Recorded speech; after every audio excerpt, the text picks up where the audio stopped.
Durant ces 2 semaines où on est parti en France, on a pu rencontrer en fait des centres de jeunes. On fait souvent des activités avec ces jeunes-là. Ça fait déjà plus d'1 an qu'on travaille avec la relève qui est devenue Olam Ikadé maintenant. On intervient de manière assez régulière. Chaque intervenant en fait qui va venir, il va raconter une Alia Story. Ça peut être un résident de Jérusalem qui raconte comment il a fait sa Alia et comment il a réussi. Ça peut être une personne qui a un métier spécifique qui peut intéresser les jeunes et donc on va aborder le sujet de ce métier-là. Cette fois-ci, c'était un peu particulier parce que déjà, il y a beaucoup plus de monde présent. Chaque rendez-vous, maintenant, il y a plus d'une quarantaine de personnes qui viennent, entre 25 et 35 ans. On a également fait un Shabbat avec ces jeunes-là, un Shabbat extraordinaire, avec une ambiance assez magique. Il y avait plus de 90 jeunes qui étaient là. On était en tout une centaine de personnes, avec des représentants de la mairie de Jérusalem. Il y avait aussi le Rav Partouche du Machon Meir qui était présent, et un couple également de résidents à Jérusalem qui sont venus pour parler aussi de leur Alia Story.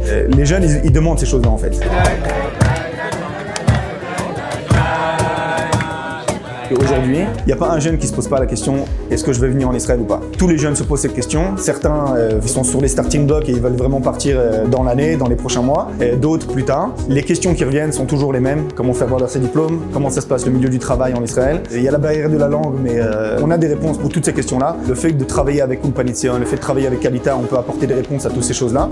C'est un projet, oui. C'est sûr qu'un jour je vais partir, mais non. Quand, je ne sais pas, mais oui, c'est sûr. J'y pense, mais c'est un petit peu compliqué. Oui, j'aimerais bien, ça m'a donné envie. Dès que j'aurai appris l'hébreu correctement et que j'aurai trouvé un travail, je partirai. Ces jeunes-là qui ont beaucoup d'attentes, quand on vient les rencontrer en fait, on leur apporte énormément de réponses. La réponse qui leur convient le mieux pour faire un bon départ en Israël et à Jérusalem plus particulièrement, ça va être Ulpan Etzion. Si on parle d'il y a 2 ans, les sessions d'Ulpan Etzion, il y avait une dizaine de francophones et que depuis 2 ans maintenant, on enregistre plus de 50 Français. Ça montre bien qu'on a une réponse adaptée en fait à leurs besoins. Ça réconforte encore l'idée de se dire le projet doit être mis en place et doit être concrétisé. On se voit la semaine prochaine pour l'Ulpan, pour apprendre l'hébreu.